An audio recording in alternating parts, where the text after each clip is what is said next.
한 주간 있었던 부동산 관련된 뉴스 한번 이야기해 보겠습니다. 세 못 놓으면은 큰일 난다. 수십억 어디서 구해요 하면서 이제 비명이 터졌다라는 얘기들이 나오는데, 지금 뭐 새 놓으려고 잔금 치르려던 뭐 분양자도 뭐 문제고, 뭐 후분양 단지도 날벼락이고, 지금 한마디로 지금 비싼 아파트 지역들을 타겟팅해 가지고 대출 규제가 바로 뭐 내일부터 적용 이렇게 해버리니까 시장은 완전히 지금 아비규환에 빠졌고요. 이러다 보니 지금 그 계약을 뭐 지금 진행 중인 분들, 아니면 이제 뭐 준공 때 뭐 입주를 하거나 뭐 전세 주려고 잔금 준비하고 있던 분들은 완전 지금 뭐 멘붕에 빠졌다라고 보시면 되고, 이런 일들이 과거에도 있었다는 거. 그리고 그때도 항상 피해자들이 나타났지만 그 피해자들이 뭐 별도의 어떤 뭐 보상을 해주거나 뭐 그런 일들은 없었어요. 이 부동산이라는 건 한 2, 3개월 정도 장기적으로 이렇게 계약이 진행되는데, 막 내일부터 규제, 뭐 3일 뒤부터 규제, 뭐 이런 식으로 해버리니까 도대체 그러면 이 국민들의 재산권을 이렇게까지 침해해도 되는가라는 거에 대한 근본적인 의문이 들어요. 그럼에도 불구하고 부동산은 그냥 국민 여론이 뭐 더 때려잡아라 이런 것들이 항상 있다 보니 이런 피해자들이 생깁니다. 그래서 이제 항상 급등하고 막 이럴 때는 초보자들이 집을 살 때 정말 조심해서 사야 돼요. 안 그러면 계약금 날리고 이런 일들이 과거부터 반복돼 왔습니다. 대출 예정대로 되나요? 전화가 쇄도했다. 그러니까 뭐 금요일 날 뭐 난리 났겠죠. 왜냐면 토요일, 일요일은 어차피 쉬는 날이니까 은행도 쉴 거 아니에요? 그러면 이제 금요일 점심 때 발표가 됐으니 금요일 이제 1시부터 문 닫을 때까지 제 대출 괜찮나요? 하면서 막 전화가 이제 엄청나게 갔었고, 제가 알기로는 어떤 지점은 아예 전화를 못 받았다는 얘기도 제가 들었거든요. 그만큼 아주 난리가 났다라고 보시면 될 것 같아요. 그래서 이게 웃으면서 얘기할 게 아니라 사실 국민의 재산권이 너무 침해되는데 어쨌든 뭐 그렇게 됐어요. 자, 그러다 보니 이제 가계약금 1, 2억 날릴 것 같아요. 627 대책에 잠실 직격탄, 노원은 강세다, 뭐 이런 얘기들이 나오고 있습니다. 아무래도 이제 6억까지 대출이 되다 보니까 6억에 가까운 집들, 그런 동네들은 상대적인 좀 수혜를 좀 받는 셈이죠. 그리고 이제 6억에서 멀어지는 비싼 집일수록 직격탄을 맞았다 라고 보시면 될 것 같아요. 잔금 계획을 바꾸세요. 조건부 전세대출 막힌 분양시장이 혼란에 빠졌다, 이런 얘기도 있습니다. 그러니까 뭐 이게 참, 이 분양이라는 게 특히 청약도 마찬가지인데 이게 대출로 안 할 수가 없거든요. 뭐 물론 현금이 엄청 많은 사람이 청약에 당첨돼가지고 뭐 전액 현금을 뭐 집어넣고 하는 분들도 있지만, 대부분 뭐 무주택자이시고 그런 분들이 대출 받아가지고 이제 차근차근 청약하고 뭐 준공할 때까지 돈 모아가지고 입주하고 뭐 이런 걸 해야 되는데, 여러모로 지금 뭐 전세 대출도 막히고 막 그래요. 그러니까 지금 세입자를 준공 때 맞춰버리면 그 세입자가 전세 대출도 못 받는다는 거예요. 그러니까 세입자의 대출을 규제해 버리니까 전세 맞추기가 또 쉽지 않은 거죠. 그러면 이거를 전세를 못 맞추면 또 대출을 받아야 되는데, 대출은 또 잘 안 나오고, 그러니까 지금 분양은 받아놨고 나는 잔금은 치러야 되는데 중간에 지금 소급 적용이 돼버린 거잖아요. 그럼 이걸 어떻게 하냐. 그래서 지금 뭐 시장은 혼란에 빠졌다, 이런 얘기입니다. 서울 아파트 분양 시장도 현금 부자만의 리그가 된다. 그래서 지금 부자들만 결국에 청약 시장도 아주 뭐 팔판 난 거죠. 그래서 지금 후분양 단지들이 있어요. 후분양 단지들이 지금 분양을 막 높게 하려고 그랬는데 이거 분양 지금 큰일 났습니다. 이거 어떡하지? 분양이 안 될 것 같은데, 물론 현금 부자들이 뭐 거기를 받아주기는 하겠지만, 근데 과거 같은 그런 흥행은 안 되겠죠. 그러면은 이제 뭐 분양가도 좀 조절을 할 수밖에 없고, 그러면 어쨌든 뭐 돈 많은 부자들이 새 집을 싸게 사게 해주는 정책이 된 거죠. 어쨌든 자, 의사 부부도 어렵다. 대출 제한에 청약 시장도 현금 부자만. 그러니까 의사 부부들 뭐 이런 분들이 집을 많이 샀습니다. 최근에 뭐 안 산 건 아니에요. 그래서 이런 분들이 연봉이 막 3억, 막 5억 이럽니다. 연봉이 5억인 부부가 대출 막 한 20억, 30억이 나오거든요. 그러면 아니 뭐 이렇게 대출 많이 받아? 라고 얘기하시겠지만, 연봉 5천인 사람이 대출 3억 받는 거랑 똑같은 겁니다. 연봉 5억이 30억 받는 거는 연봉 5천이 3억 받는 거잖아요. 그러니까 뭐 연봉이 높으면 대출 많이 받을 수 있죠. 근데 그걸 이제 소득 무관 대출을 안 해주기로 했으니, 상대적으로 돈 잘 버는 분들은 이제 뭐 내가 원하는 집은 이제 못 사는구나, 우리는 끝났다, 이런 얘기들을 하고 계시는 거죠. 자, 갚을 능력 있는데 3040 맞벌이들 대출 규제 날벼락. 그러니까 대출이 나쁘다기보다는 뭐 소위 말하는 갚을 능력이 없는데 대출 받는 게 문제다, 이런 게 어찌 보면 이제 우리나라의 논리였는데, 돈을 잘 버는 분들도 이제 대출을 안 해주는 개념이 된 거잖아요. 그러니까 능력 있는 사람만 대출해 줄게라는 논리도 이제 깨진 거예요. 그러니까 이거는 이제 뭐 사실상 그냥 미안하다. 너네들이 집 사지 마라. 지금 너무 과열됐으니까 모두가 안 사면 안 되겠니? 라는 정책이라고 보시면 될 것 같습니다. 자, 이주비 대출도 막힌다. 묻지마 규제에 난리난 재개발 재건축. 그러니까 재개발 재건축은 기본적으로 거기 있는 세입자를 내보내면서 뭐 이주비도 좀 챙겨서 나도 이제 집 구하고 뭐 이런 그 철거할 때 결국에 거기 거주하고 있는 사람이 다른 집을 구하게 만들어주는 그 돈이 필요합니다. 그게 이제 이주비인데 요 이주비도 이제 규제가 돼요. 그러니까 이주비가 좀 많이 나와야지 이걸로 이제 세입자도 내보내주고 뭐 그렇게 돈을 좀 작은 플랜을 세웠던 단지들 입장에서는 이주비가 너무 적네? 그럼 어떡하지? 그럼 이제 재개발, 재건축 하지 말자 뭐 이런 얘기들이 나오는 단지들도 있겠죠. 좀 이제 지나고 하자 이런 뭐 시간을 좀 들여가지고 나중에 규제 풀리면 해요. 뭐 이런 얘기들이 나오겠죠. 그러면 여기도 어떻게 될까? 물론 뭐 이런 일들이 일어나면 규제가 뭐 일부 예외 규정이 막 생기기도 합니다. 근데 여기를 풀어줄지 안 풀어줄지 아직은 모르니까 이제 재개발, 재건축 쪽도 지금 약간 공포감이 좀 있어요. 조건부 전세 대출 금지된다. 로또 청약 사라진다. 아까 제가 말한 대로 이제는 세입자 전세 보증금으로 잔금 처리하는 거를 차단하겠다. 그러니까 야 이러면은 이 분양단지를 산 사람들은 어쨌든 뭐 무주택자일 텐데 무주택자들 보고 이제 잔금을 못 내게 규제하는 거잖아요. 이걸 왜 하는 거야? 라는 거에 대한 의문도 분명히 있겠죠. 근데 뭐 어쨌든 뭐 이제 현금 부자들이 이런 걸 이제 가져갈 것 같습니다. 좋은 집 살겠다는 것도 아닌데 전세대출 옥죄기에 이사도 못 가는 무주택 청년층이다. 그래서 버팀목 대출도 줄였어요. 그러니까 버팀목 대출은 전세거든요. 전세를 사는 것도 한도를 낮춰버리니까 물론 뭐 전세대출에 여러 가지 문제가 많지만 어쨌든 지금 2억을 받아서 집을 구하려고 했던 사람들 입장에서는 1억 5천으로 내려가면서 뭐 월세를 좀 태워야 되겠죠. 그러니까 반전세로 가는 거지. 반전세로. 신생아 대출도 이제 확 줄어버리는 경우들도 있고 그러면은 이제 애 낳으면 대출 많이 해준다고 해서 뭐 애를 가진 건 아니겠지만 이런 분들이 애를 낳았는데 이제 대출을 또 안 해주면 어떻게 되는 거지? 이런 것들도 이제 문제가 생기는 거죠. 자, 외국인이 살 때는 부동산 규제 안 하면서 역차별 아닌가요? 항상 다주택자 규제, 뭐 소득 규제 이런 것들이 나올 때마다 외국인과의 그 어떤 차별 이런 얘기들이 계속 나옵니다. 왜냐면 외국인들은 이런 뭐 주택수, 그다음에 뭐 가족들이 몇 채 가지고 있는지, 뭐 중과 뭐 이런 것들을 계산하기가 어렵잖아요. 우리도 반대로 외국에서 뭔가를 살 때 외국에 있는 그 기관이 우리 한국에 있는 재산을 막 뒤지기는 어려울 거 아닙니까? 그러니까 이게 반대로 보면 외국인들한테는 또 좋은 걸 수도 있죠. 외국에 있는 자산으로 대출을 받아가지고 우리나라 집을 현금처럼 사는 거죠. 그렇게 되면은 뭐 상대적으로 지금 이제 현금 부자들만 집을 살 수 있는데 뭐 그런 분들은 현금 부자는 아니지만 대출 왕창 받아서 집 사는 거니까 가능하고 우리나라 사람들은 뭐 그게 안 되고 이래서 외국인만 뭐 너무 혜택을 주는 거 아니냐라고 하는데 뭐 외국인들이 엄청나게 많이 가지고 있는 건 아닙니다. 그럼에도 불구하고 뭐 억울할 수 있는 거죠. 그러니까 항상 대출 규제는 억울한 사람들이 막 천지입니다. 뭐 늘어나는데 이걸 또 반복을 했어요. 이재명 정부도 다주택자는 적폐다라고 이제 낙인을 찍었다 해서 6개월 이내 집 처분 못하면은 경매로 넘어간다.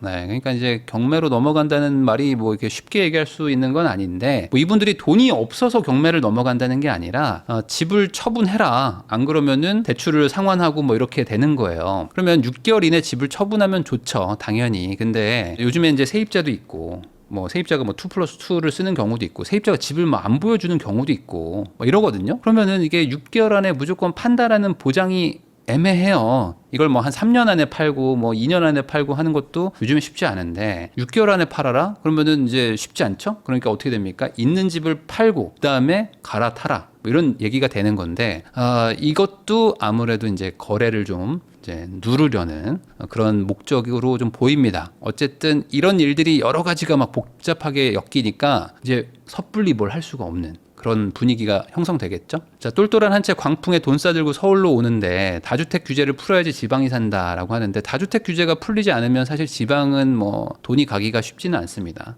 지방은 서울이나 뭐 수도권에 돈이 많은 분들이 한 채 정도 사면서 한두 채 사가지고 뭐 전월세도 맞추고 해서 시세 상승을 노리고 그러면 지방은 또 지방대로 그런 분들이 매수를 해줘야 지방에 또 집이 공급이 되고 그럼 집이 공급이 돼야 뭐 지방도 주거 환경이 좋아지는 거 아니겠어요? 그 건설업 하는 그 지방의 건설사들도 먹고 살고 하는 건데, 다주택 규제가 지금 강력하다 보니까 다들 서울만 살려고 그러고, 서울은 뭐 미분양도 없고 막 분양가는 막 천정부지로 올라가고, 지방은 막 미분양 때문에 힘들고, 이런 상황이 지금 반복되고 있습니다. 다만 요번 규제는 뭐 다주택 규제랑은 상관없이 계속 뭐 규제하는 겁니다. 자, 서울서 팔리는 집 4채 중 1채는 외지인이 원정 매수한다. 그러니까 반대로 지방에 있는 분들도 서울에 집을 사러 계속 오는 거죠. 그래서 제가 몇 년 전부터 다주택 규제 좀 풀어야 된다라고 얘기를 해도 반응이 안 좋습니다. 여론이 되게 안 좋아요. 왜 다주택을 풀어주려고 그러냐, 왜 부자들 더 부자 만들려고 하냐, 이 논리로 계속 가는데, 그렇게 똘똘한 한 채로 가게 되면 오히려 더 부자가 더 부자가 됩니다.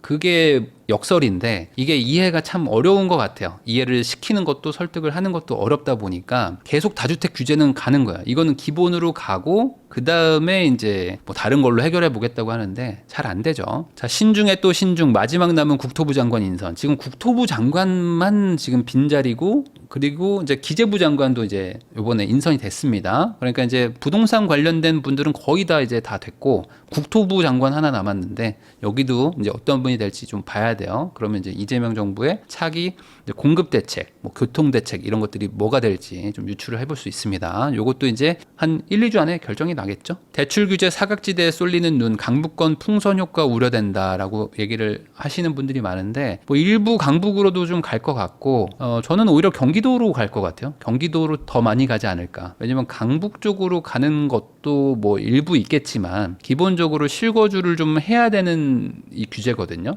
실거주를 하기 좋은데 나름 또 강남 접근성 뭐 이런 것들까지 고려하면은 경기 남부권의 그 신도시들 있잖아요. 뭐 그런 택지지구 있는 곳들, 그런 곳들이 어쨌든 조금 더 선호도가 높지 않을까라는 생각은 좀 있고, 강북 쪽도 서울이다 보니까 어쨌든 낡은 집들이 많아요. 물론 강북에도 신축들이 좀 들어오긴 하지만 여전히 낡은 집이 많아가지고 30대 뭐 이렇게 실거주를 해야 되는 신혼부부, 뭐 아이 하나 있는 집 이런 분들은 아무래도 좀 강남 쪽에 접근성 좋은 경기도로 가려고 할 확률이 높아 보입니다. 물론 이제 강북이나 뭐 서울 안에도 신축들이 있어요. 그런 데들 신축은 좀 인기가 있겠지만 8억 5천만 원까지 오른다. 매물 거두는 노도강 집주인들. 뭐 이게 8억 5천이 역산한 겁니다. 6억이 대출이 나오기 때문에 6억까지 나오는데 LTV가 70%니까 8억 5천까지는 오르지 않겠어요? 뭐 이런 얘기인데, 뭐 실제로 이렇게 생각하신다는 게 아니라 지금 노원에 가도 막 5억, 6억대 아파트들이 많이 있거든요. 그런 아파트들 입장에서는 이제 상대적으로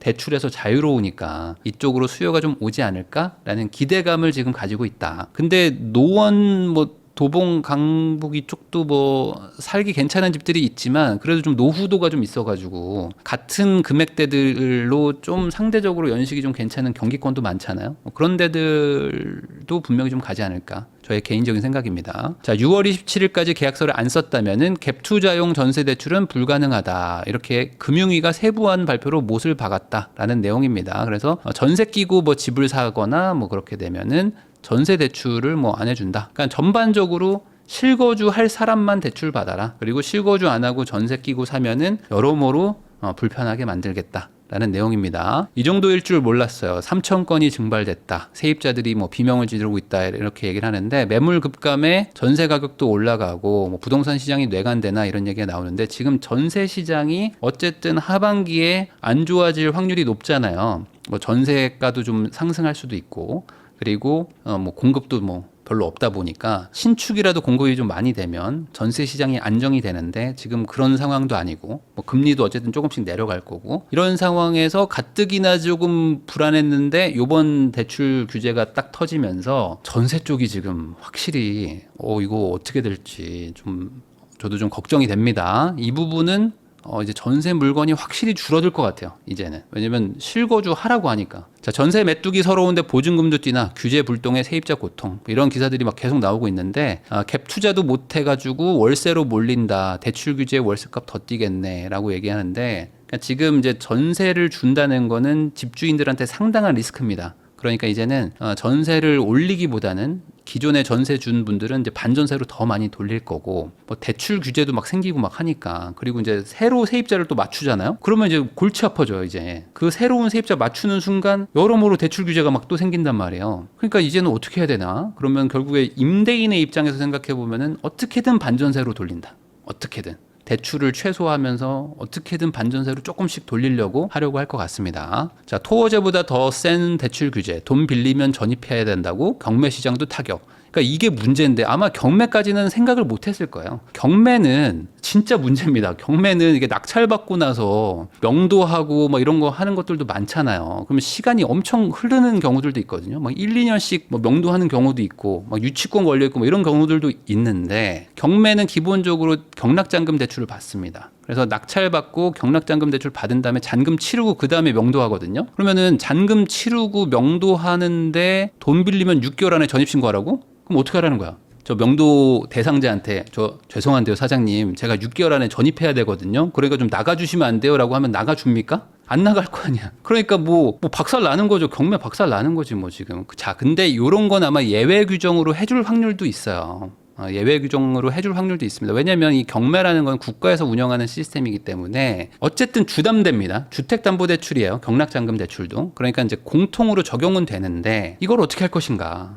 그러면 만약에 경매는 풀어준다? 그럼 어떻게 됩니까? 경매를 풀어준다 그러면은 이제 또 여기서 이제 경매로 나오는 뭐 강남 아파트는 또 비싸게 팔리고 뭐 이렇게 되겠죠. 그러니까 경매는 또 유리하게 만들어줄 건가? 그러니까 이 정책의 의도가 뭔가 이제 어느 순간 이제 희석이 되는 거예요. 처음에는 이런 취지였나 했는데 예외를 주기 시작하고 여기는 빼주고 하다 보면은 내가 지금 뭐 하고 있는 거지? 라는 생각으로 이제 갈 확률이 상당히 높다. 자, 진성준 위원장이라고 해야 되나요? 지금 정책위원장인가? 정책추진위원장인가? 그분인데 부동산 세제 개편 당장은 검토 안 한다. 주택 공급해야 된다라고 지금 얘기를 하고 있습니다. 이제 민주당의 기조는 아직까지는 일관되어 세제를 뭐 바꾸고 싶진 않다. 지금 있는 거 그대로 가면서 공급 위주의 정책을 좀 드라이브 걸겠다라고 하고 있어서 아직까지는 대출 규제 정도만 얘기가 나오고 있는데 다음번은 아마 공급 대책이 나올 것 같고요. 그다음에 공급 대책 나와고 대출 규제가 나왔는데도 집값이 잡히지 않는다. 그러면은 세제 개편 쪽으로 가지 않을까. 요게 아마 3순위 정도는 될 것 같아요. 요게 개발이익 환수 주장 국토부 차관됐다. 물 건너간 제초안 폐지. 사업 지원, 공급 축소 우려도 이런 얘기가 나오고 있는데 국토부 1차관으로 이상경 가천대 교수님이 이제 취임을 하셨는데 이게 좀 이례적이라고 합니다. 보통 차관은 관료들 중에서 이제 진급을 해가지고 되는 케이스가 많은데 외부 교수님이 오셔가지고 뭐 장관을 하는 경우는 있지만 차관을 하셨어요. 그래서 차관은 어찌 보면 좀 실무에 조금 더 집중하는 건데 이분이 이제 공급, 뭐 임대주택 공급, 뭐 재초안 뭐 이런 것들 강화하자, 국토보유세 뭐 이런 얘기를 하셨던 것 같더라고요. 그러니까 그런 것들을 국토부 안에서 일부 이제 실현을 하시지 않을까라는 생각이 좀 들어요. 바뀌셨을 수도 있지만 어쨌든 그동안의 어떤 주장을 하신 것들을 보면은 약간 세금이나 아니면 뭐 공공임대 이런 쪽으로 공급을 좀 드라이브를 걸려는 그런 방향이 좀 보인다. 아직 뭐 장관은 없습니다만 차관 인선이 됐기 때문에 말씀드리는 거고요. 자, 문정부 때 핀셋 규제를 넘은 이재명 정부의 한방 공급 신호 뒤따라야. 그러니까 이제는 이제 공급 대책이 뭐가 나올까가 제일 궁금한 상황이에요. 그래서 공급을 어떻게 할 건가? 뭐 그린벨트를 뭐 획기적으로 풀거나 뭐 용적률을 막 확 풀거나 뭐 이럴 수도 있잖아요. 그러면은 또 이제 시장의 분위기가 바뀔 수도 있는데 예상보다 너무 약한데? 라거나 뭐 임대 위주로 간다거나 뭐 이래버리면은 야 이거 큰일 났다 하면서 다시 한번 또 문재인 정부 그 하반기 모습이 나타날 수도 있거든요. 자, 국공유지에 27,000가구 공급 대책 내놨지만 착공은 5년간 1,200가구 뿐이었다. 그러니까 정부도 그러니까 지난 정부도 2020년도부터 뭐 신규 택지를 발굴해가지고 뭐 발표했지만 공급을 못하는 거예요. 이게 국공유지라는 건 어쨌든 땅값이 좀 그래도 쌀 거 아닙니까? 이런 데다가 공급하겠다 이제 계획은 멋지게 발표를 해도 지금 공사비도 많이 올랐고 여러 가지 뭐 민원부터 뭐 복잡한 게 많잖아요. 그러니까 이제 공사가 잘 안 됩니다. 계획도 세워야 되고 착공이 잘 안 된다는 의미는 뭐겠습니까? 입주도 안 된다는 거죠. 그러니까 3만 가구 공급한다고 해도 1,000가구밖에 공급을 못 한다는 거는 지금 시장이 작동하지 않는 거죠. 공급 프로세스가 작동을 안 하는데 공급 대책 내놓으면 작동할 것인가? 정말 준공이 될까? 이 부분에 대해서는 계속 이제 의문이 생기는 거고. 자, 근데 이 와중에 이제 정부가 이제 주 4.5일제를 추진하고 있거든요. 그럼 저도 이제 건설사를 다녔지만 건설사는 다 사람이 합니다. 웬만하면 사람으로 돌아가거든요. 그러니까 사람이 일을 얼마나 열심히 하냐가 준공 속도예요. 그러니까 이제 준공 속도가 빨라지려면 야간을 막 해야 되고 주말도 막 돌관 현장을 막 돌려야지만 공사가 빨라진단 말이에요. 뭐 공사비 늘어나겠지만. 근데 어쨌든 4.5일제를 추진하게 되면은 이제 건설 쪽에서는 이제 공기가 이제 늘어납니다. 공기가 더 늘어날 수밖에 없죠. 안전을 추구하고 뭐 이런 것들 다 좋죠. 근데 이런 것들을 하게 되면 뭐가 됐든지 간에 비용이 늘어나고 공기가 늘어나고 뭐 이런 일들이 이제 발생합니다. 그래서 지금 이제 공급 대책이 나오는데 이거랑은 또 약간 역행하는 게 나와서 뭐 그러면 건설업은 빼고 갈까? 뭐 이건 또 잘 모르겠어요. 어쨌든 지금 이런 것들도 좀 부담이 있다. 거기다가 공기를 이제 맞추려고 하면 어떻게 하냐? 4.5일제를 하는 게 아니라 4.5에다가 플러스 0.5 요 금요일 저녁, 요 금요일 오후 시간대는 초과 근무 수당을 줘가면서 일을 시키겠죠. 어차피 똑같이 일을 시키는 거죠. 그러니까 일을 안 하는 게 아니라 그냥 공사비가 더 늘어나는 효과가 나올 겁니다. 0.5만큼 임금을 그냥 올려주는 거죠. 그러면은 뭐 공기는 똑같지만 초과 근무 수당이 붙으면 이제 인건비의 상승이 오는 거니까 그렇게 되면은 뭐 분양가도 또 높아지겠죠. 국정기획위에서 이런 얘기를 합니다. 부동산 단기 대책은 당국의 소관이고 중장기 정책에 집중할 것이다. 그래서 지금 이제 인수위라고 보시면 되는데 인수위에서 중장기 정책에 집중하고 있다. 그래서 아마 다음번은 공급 대책도 좀 나오고 일부 뭐 세법 개정안도 같이 나오면서 전반적으로 부동산의 어떤 그 제도를 좀 개선해 보려고 하는 것 같아요. 지금 분위기는. 그래서 이게 잘 되면 좋겠는데 지금 요번에 금융 대책 나온 것들 보면은 또 극단적으로 갈 수도 있고 지금 약간 좀 복잡한 마음 이런 것들이 지금 보입니다. 근데 어쨌든 전반적으로 자리에 지금 요직에 있는 분들은 일관되게 하나로 얘기를 하고 있어요. 공급을 이게 뭐가 나올지 한번 지켜보시고요. 사실상 수도권 전역을 토어제했다. 현금 부자만 살판났다. 그러니까 이게 토지 거래 허가 구역이 결국에 이제 들어가서 실거주하라는 거잖아요. 실거주하라는 건데 이번 대출 규제가 전반적으로 봤을 때 다 실거주를 해라. 집 샀으면 들어가서 살아라. 뭐 돈이 없으면 우선 집 사지 마라. 이런 겁니다. 현금 없으면 집 사지 말고 대출 받아서 집 샀으면 무조건 들어가라. 뭐 월세 주거나 그런 거 하지 마라. 라는 거라고 보시면 돼요. 그러니까 뭐 일종의 토어제인 거죠. 또 가계부채가 한은의 여름 금리나 발목. 지금 이제 7월에 한 번, 8월 말에 한 번 이렇게 두 번 금리 인하를 할 수 있는 금통위가 열리거든요. 근데 이제 한은에서 최근에도 지속적으로 얘기하고 있는 게 한국의 뭐 집값이 올라가고 있기 때문에 금리를 낮추기 어렵다. 이런 기조를 보입니다. 그래서 7월 11일인가요? 아마 7월 10일, 11일 정도 되는데 그때 한 열흘 남았습니다. 열흘 뒤에 금통위가 열려요. 그때 금리 인하 여부를 얘기를 할 텐데 아마 지금 돌아가는 분위기로는 7월에는 금리 인하는 안 할 것 같고 8월에 이제 한 번 더 금통위가 열리는데 그때는 금리 인하를 할지 말지를 고민하는 정도인 것 같습니다. 그 다음이 이제 10월이거든요. 그러면 10월, 11월 뭐 이때까지 가면 아마 지금 계획상으로는 현재 버전에서 한 두 번 정도 내려야 되는데 두 번을 바로 내리기는 쉽지 않을 것 같다. 그러면 이제 8월에 한번 내리든지 아니면 뭐 10월로 밀려서 내리든지 한 7, 8월은 그냥 갈 수도 있을 것 같고 그러다 보니까 이제 여름에 금리 인하하는 게 쉽지 않다. 이런 기사 내용입니다. 자, 대출 규제 효과가 길어야 6개월이다. 2024년에 KDI 보고서가 있었다. 이재명 정부 부동산 대책이 집값 잡을 것인가. 그러니까 대출 규제라는 건요.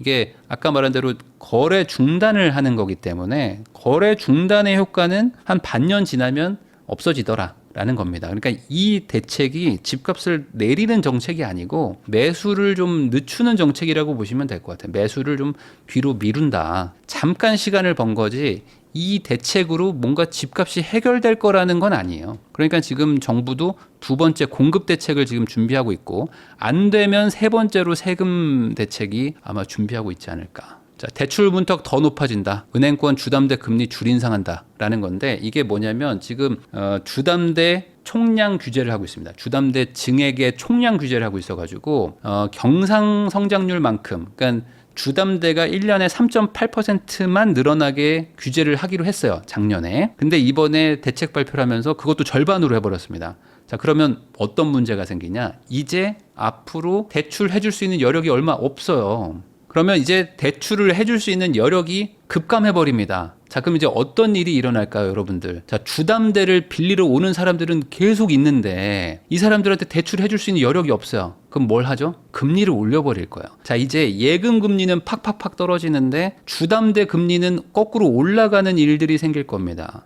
그러겠죠. 뭐 많이는 못 올려더라도 조금씩 막 올리겠죠.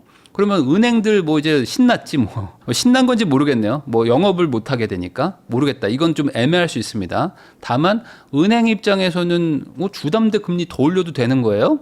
그러면 올려야지. 뭐 이렇게 하겠죠. 근데 예금 금리 깎아도 된다고요? 그럼 깎겠죠, 뭐. 이렇게 해서 아마 역대급 그 예대 금리 차가 또 나오지 않을까라는 또 그런 우려도 있고요. 이게 뭐 은행한테는 좋은 건지 아닌 건지 이거는 은행 그 관련된 업무 하시는 분들이 좀 댓글 남겨주시면 감사하겠습니다. 어쨌든 주담대 금리는 또 올라가는데 대출은 또 안 해주고 그러니까 집은 살 수도 없고 집은 못 샀는데 전세를 들어가야 되는데 전세는 매물이 줄어들고 뭐 월세는 올라가고 뭐 이런 상황이 당분간 좀 예상이 된다라고 보입니다.